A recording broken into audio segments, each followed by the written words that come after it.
Hello, welcome to Simple Answers. I'm your host Jason, and in this video I'll be showing you how to set video as wallpaper on your Samsung phone. First, you're going to go into Gallery. After you have recorded the video that you would like to set, the standard time would be from 1 second to 15 seconds. Any video over that won't work. Here I have a 5-second video. You will simply tap on the three dots in the top right hand corner of the video that you like to set as the wallpaper. And there you'll see option set as wallpaper. And there you can see a preview.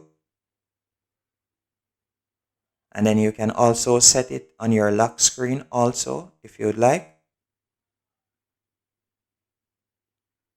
And that's it. Hope you found this video helpful and informative. If you did, be sure to hit the like button and subscribe. And thank you for watching.